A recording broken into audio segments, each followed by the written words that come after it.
अस्सलामुअलैकुम एवरीवन। आज हम देखेंगे स्टैंडर्ड 9 का chapter first, matter in our surroundings. Well, we have already completed this chapter, or you can also watch this video if you are going to start the chapters. We will see what we are going to study in this chapter. First of all, matter in our surrounding. So what is mean by matter?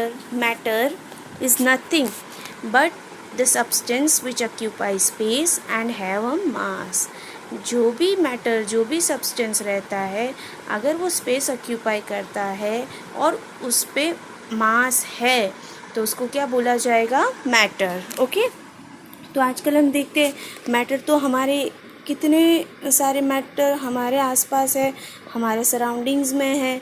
जैसे कि हम बात करें table, chair, black board, चौक, आपकी books, you yourself, हम लोग सब अगर है तो वी हैव मास, हमारा खुद का वेट है। And secondly, wherever we are standing, sitting और wherever we are putting the table, we occupies the space, so that is known as a matters. तो हम उन सब मैटर की बात करेंगे जो हमारे सराउंडिंग्स में है। देखो तो आगे क्या बोला है कि पहले के टाइम में, since earlier times, human beings have been trying to understand their surroundings. Early Indian philosophers classified many in the form of 5 basic elements. पहले क्या होता था कि 5 ही एलिमेंट्स को बेसिक माना जाता था और उसको क्या बोलते थे? पंच तत्व। That is nothing but air, हवा, अर्थ, यानी कि ज़मीन, अर्थ, फायर, आग, sky, that means a sky and water. इन 5 को ही एलिमेंट माना जाता था। But now living was made up of these 5 basic arrived at a similar classification of matter, कि अगर कोई भी चीज़ इन 5 तत्वों से बनी हुई है then and that only will be known as a matter. But अब की डेफिनेशन क्या है कि कोई भी चीज़ जो जिसका खुद का मास है और वो जगह यानी कि स्पेस ऑक्यूपाई करती है तो उसे मैटर बोला जाएगा। Modern day scientists have evolved 2 types of classification of matter based on their physical properties and chemical properties. फिर आगे जाके क्या हुआ कि फिज़िकल प्रॉपर्टीज़ क्या रहता है? तो बोले कि हम जिसको देख सकते हैं, जैसे कि अगर हम वाटर की बात करें तो वाटर को हम देख सकते हैं तो वो क्या है? कलरलेस है, जैसे कि टेस्टलेस है, तो ये सब उसकी फिज़िकल प्रॉपर्टी हुई। In this chapter, we shall learn about the matter based on its physical properties. Chemical aspects of matter will be taken up in subsequent chapters. अब बताया गया कि physical nature of matter. Matter का nature physically किस तरह का होता है, यानी कि उसका कलर, उसका स्टेट, ये सब हम पहले बात करेंगे। और फिर है how small are these particles, कि पार्टिकल्स जो रहते हैं वो कितने स्मॉल होते हैं, उसकी साइज़ क्या होती है और वो किस तरह से हम ऑब्ज़र्व करेंगे तो पता चलेगा। तो उसके लिए भी हम आगे एक्टिविटीज़ पढ़ेंगे। एंड ऑलरेडी हम लोग पढ़ भी चुके हैं ये चीज़ कि अगर हम लोग ने 100 ml पानी लिया, फिर उसमें 10 ml हम लोग कोई अप्रॉक्सीमेटली 10 ml का सल्यूशन ऐड करते हैं। तो कोई भी सल्यूशन हम कलर वाला ऐड करेंगे, जैसे कि हमने यहाँ लिया है पोटेशियम परमैंगनेट, तो पहला जो है वो आपको वायलेट कलर दिखेगा। फिर हम वो वायलेट कलर पानी के अंदर एक टेस्ट ट्यूब 10 ml डालेंगे, फिर वही उसमें से 10 ml का टेस्ट ट्यूब भर के आगे के 100 ml में डालेंगे, यानी कि 100 ml में, तो वो कलर लाइट हो जाएगा। वैसे ही हम ऐसे करते रहेंगे फर्दर, तो एट द लास्ट आप देख रहे हैं कि लाइट पिंक कलर का हो जाएगा, यानी कि हर एक छोटा सा छोटा पार्टिकल है उसमें वो पार्टिकल, वो मैटर का जो है उसके अंदर प्रॉपर्टीज़ रहती है, इसीलिए हमें कलर दिखा रहा है। ये डिपेंड रहता है कॉन्सेंट्रेशन पे। पहले हमने ज़्यादा कॉन्सेंट्रेशन का लिया था potassium permanganate, at the last हमने कम वाला लिया तो भी वो अपना कलर दिखा रहा है। तो इससे हम ऑब्जर्व कंक्लूड कर सकते हैं कि पार्टिकल्स कितना छोटा रहता है। Then characteristic of particles of matter, particle की कैरेक्टरिस्टिक क्या होती है, तो बोले कि particles of matter have space between them. सही बात है, अगर उनके बीच में स्पेस नहीं होती तो वो दूसरे पार्टिकल को अंदर एंटर कैसे होने देता, घुल मिल कैसे जाता। जैसे कि हम बात करें वाटर की, कि वाटर के अंदर अगर हमने पोटेशियम परमैंगनेट पहले डाल दिया तो क्या हुआ, तो बोले उसके आसपास, उसके इन बिटवीन में स्पेस था, तब जाके वो एडअप हुआ। और फिर यहाँ पे एग्जाम्पल लिया है, we saw the particles of sugar, salt, Dettol और पोटेशियम परमैंगनेट जो वाटर में डिस्ट्रीब्यूट हो जाते हैं, ठीक है। And then we the second is particles of matter are continuously moving. हाँ, ये भी सही बात है कि अगर पार्टिकल्स जो हैं वो कंटिन्यूसली मूव करते हैं, और वो कौन सी एनर्जी को प्रोड्यूस करते हैं, काइनेटिक एनर्जी को। As the temperature rises particles move faster. हाँ, कि अगर हम टेम्परेचर को बढ़ा दें, अगर हम पानी को स्टव पे कोई भी बीकर में लेके गर्म कर दें, तो वो पानी के जो पार्टिकल्स है, अंदर जो मिलाया हुआ पार्टिकल्स है, वो जल्दी जल्दी मूवमेंट करने लगेंगे।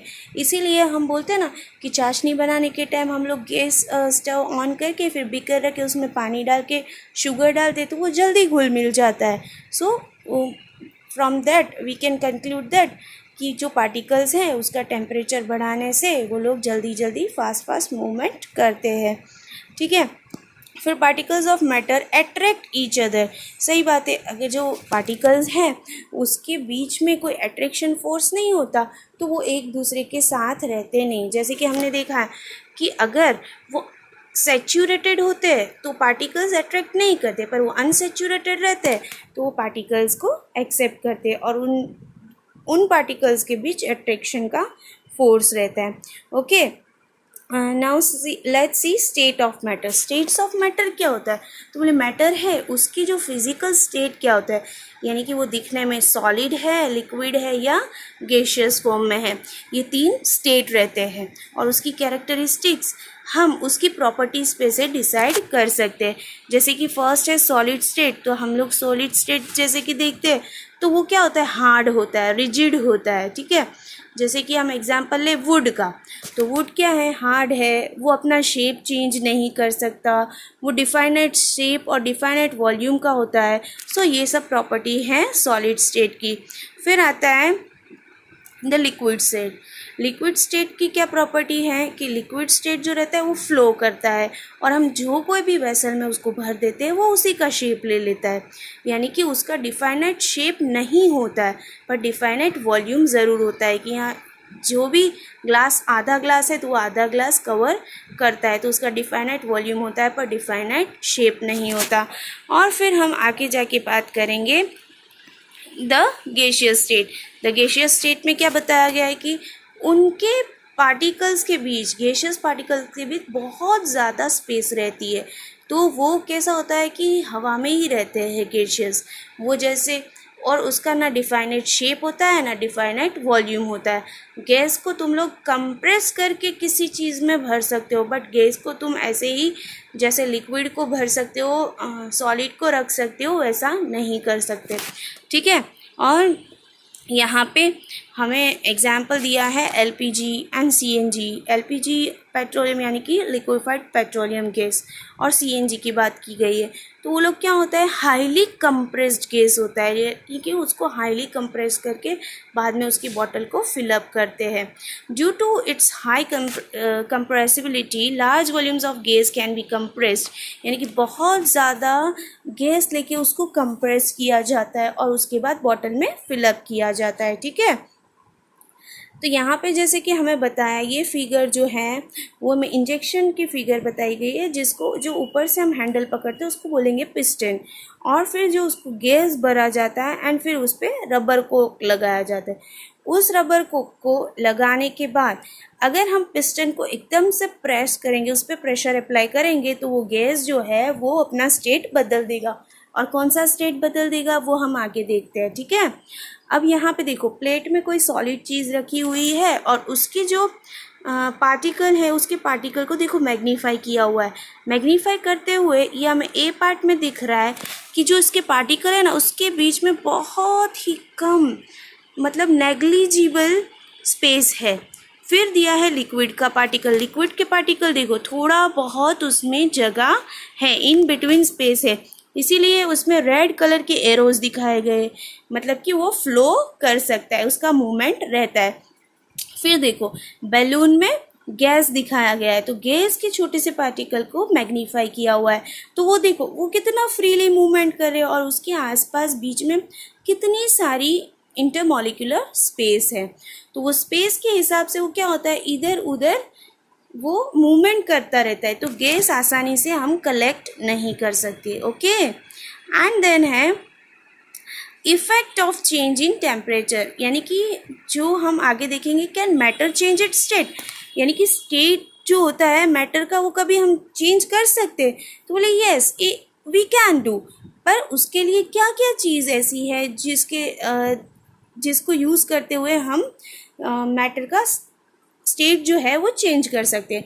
तो फर्स्ट है effect of change in temperature, यानी कि टेम्परेचर, अगर हम टेम्परेचर को चेंज कर दें तो स्टेट जो है वो मैटर का हम चेंज कर सकते हैं। जैसे कि अगर हम उनको पानी की बात ले लें, अगर हम वाटर जो है उसको ऐसे कोक नीचे बर्नर रख के अगर उसको हमने स्टव ऑन कर दिया और 100 डिग्री अप गया सेल्सियस, तो जैसे ही 100 डिग्री सेल्सियस अप जाता है वैसे ही जो हमारा वाटर है वो वाटर वेपर में कन्वर्ट हो जाएगा, यानी कि जो लिक्विड स्टेट है मैटर का वो जाके गैसियस फॉर्म में हो जाएगा। So yes we can change the state of matter, ये हमने पढ़ा। और आगे क्या पढ़ेंगे, the melting point of a solid is an indication of the strength of the force of attraction between the particles, यानी कि जो हम लोग टेम्परेचर देते हैं उसका जो मेल्टिंग पॉइंट रहता है वो क्या इंडिकेट करता है कि उसका जो आइज़ रहता है, तो हम उसको नॉर्मल टेम्परेचर पे रखते हैं, यानी कि 27-28 डिग्री सेल्सियस पे, तो वो तुरंत वाटर में हो जाता है, यानी कि लिक्विड में चेंज हो जाता है। फिर हम वही लिक्विड को 100 डिग्री सेल्सियस पे ले जाते हैं तो वही वेपर फॉर्म में हो जाता है। तो ये जो मेल्टिंग पॉइंट है आइस का, और मेल्टिंग पॉइंट वो हमें क्या दिखाता है, ये हमें ये प्रूव करता है कि जो फोर्स रहता है उस पर टेम्परेचर का फोर्स रहता है वो उस पर इफ़ेक्ट करता है, इसीलिए, और पार्टिकल के बीच में अट्रैक्शन बढ़ जाता है। So now when a solid melts, its temperature remains the same. So where does the heat energy go? अगर हम बात करें कि सॉलिड जब मेल्ट हो जाता है तो उसका टेम्परेचर जो है वो सेम रहता है, जब उसमें से हीट रिलीज़ होती है तो वो कहाँ जाती है। और यहाँ पे हमें देखो बॉक्स डायग्राम में समझाया कि सॉलिड स्टेट, अगर हम उसको हीट देंगे तो वो लिक्विड स्टेट में हो जाएगा, अगर फर्दर हम उसको हीट देंगे तो वो गैसियस में हो जाएगा। अगर कोई चीज़ का गैसियस फॉर्म है और हम उसको कूल डाउन कर देंगे तो लिक्विड फॉर्म हो जाएगा, और अगर लिक्विड फॉर्म होगा और उसको और ज़्यादा कूल करेंगे तो वो सॉलिड फॉर्म हो जाएगा। जैसे कि इसका बेस्ट एग्जांपल है कि अगर आइज़ है उसको हीट दिया तो लिक्विड होगा, लिक्विड को हीट दिया तो वो वाटर वेपर हो जाएगा, ठीक है। अगर वाटर वेपर को कूल डाउन किया तो लिक्विड हो जाएगा, और लिक्विड को ज़्यादा फ्रीज कर दिया तो वो आइस बन जाएगा, ठीक है। Now let's see further effect of change of pressure. अब इसके बाद क्या बताया गया है कि प्रेशर, अगर प्रेशर हम चेंज करें तो भी ये जो है वो हमें दिखेगा, क्या दिखेगा, तो बोले change in state of matter, ठीक है। एंड देन इवोपरेशन समझाया गया है। तो इवेपरेशन क्या होता है, तो बोले कि सरफेस एरिया रहता है उसमें जो भी पानी रहता है वो सनलाइट से अगर वाटर वेपर में कन्वर्ट हो जाता है उसको बोलते हैं इवोपरेशन। और कई बार लैब में क्या होता है कि हम इवोपरेशन करवाते हैं, तो किस तरह करवाते हैं, तो बोले कोई भी बीकर में लिक्विड है तो हम उसको बर्नर के थ्रू टेम्परेचर उसका बढ़ाएंगे तो वो क्या होता है, वेपर के फॉर्म में वो अपना स्टेट जो है वो चेंज कर देता है, ठीक है। Now factors affecting evaporation, evaporation का जो फैक्टर्स है वो इफेक्टिंग उसका हमें बताया गया है कि an increase of surface area, अगर सरफेस एरिया बढ़ जाता है, we know that evaporation is a surface phenomenon. जो इवेपरेशन है वो कहाँ से होता है, तो बोले कि अगर वाटर का ले तो वाटर की सरफेस से होता है। If the surface area is increase the rate of evaporation increases. For example, while putting clothes for drying up, we spread them out. तो हम क्या करते हैं, अगर हम रस्सी पे कपड़ा सुखाते तो हम क्या करते, एक कपड़े के ऊपर दूसरा कपड़ा नहीं लगाते, हम क्या करते उसको स्प्रेड कर देते, तो उसमें से जो पानी का इवोपरेशन होता है वो जल्दी हो जाता है। एंड इंक्रीज ऑफ टेम्परेचर यानी कि टेम्परेचर को बढ़ाना। फिर डिक्रीज इन ह्यूमिडिटी यानी कि भेज जो रहता है उसका कम हो जाना। And increase in wind speed यानी कि हवा अगर ज़्यादा तेज़ हुई तो भी हो जाता है, ठीक है। How does evaporation cause cooling, तो in an open vessel the liquid keeps on evaporating यानी कि ओपन वेसल रहता है और सनलाइट रहती है तो वो इवोपरेटिंग उसमें से होता रहता है। This absorption is energy of energy from the surroundings make the surrounding cold, यानी कि अगर पानी है, कोई भी वाटर सोर्सेज है, तो वाटर रिसोर्सेज में क्या होता है कि अगर वो इवोपरेशन होता है पानी का तभी जाके एनवायरनमेंट कूल रहता है। What happens when you pour some acetone nail polish remover on your palm, अगर हाथ में हम एसीटोन लेते तो क्या होता है, the particles gain energy from your palm और surroundings and evaporate causing the palm to feel cool. अगर हम एसीटोन को हाथ में लेते तो हमें ठंडा फीलिंग आता है, क्यों आता है ये, तो बोले ये तुरंत इवोपरेट हो जाता है और इवोपरेट होने के बाद वो अपना ठंडापन हमारे हाथ में छोड़ जाता है। फिर है why should we wear cotton clothes in summer, तो सही बात है, कॉटन जो रहता है वो क्या करता है, हमारा जो पसीना होता है ना वो सोख लेता है। किस तरह, तो बोले हमारा बॉडी जो है वो समर में इसी मैकेनिज़्म करता है अपने बॉडी को कूल करने के लिए कि हमें स्वेटिंग ज़्यादा होता है, जो परस्पायर होता है तो वो सब कॉटन जो रहता है ना वो सोख लेता है, इसीलिए हमें कॉटन के कपड़े पहनना चाहिए और कॉटन से जल्दी इवोपरेशन हो जाता है एटमॉस्फेयर में, ठीक है, तो हमें ठंडापन महसूस होता है। Why do we see water droplets on our outer surface of a glass containing ice cold water, हाँ जब हम स्टील के ग्लास में ठंडा पानी भरते हैं तो बाहर आप देखते होंगे कि वो थोड़े बहुत ड्रॉपलेट्स बाहर आ जाते, तो वो किस तरह होता है। Soon we will see water droplets, तो इसकी भी एक्टिविटी हम लोग ने की है और हम समझ जाते हैं कि जो the water vapour present in air on coming in contact with the cold glass of water loses energy, वो अपने में से एनर्जी को लूज़ करता है, जैसे कि वो जैसे ही नॉर्मल टेम्परेचर यानी कि ग्लास में बाहर आएगा तो एनर्जी लूज़ करेगा और वही एनर्जी है जो वो सॉलिड फॉर्म में रहती है तो वो किस में, लिक्विड स्टेट में कन्वर्ट हो जाएगा, इसीलिए हमें वाटर ड्रॉपलेट्स दिखाई देता है, ठीक है। नाउ ये हमने पूरे चैप्टर्स में ये सब पढ़ा, ठीक है, और फर्दर वीडियोस भी दिए हैं, एक्सरसाइज सॉल्व करके भी दिए हैं, and in our next lecture we will see another chapter, okay. So enjoy your day, stay home, stay safe.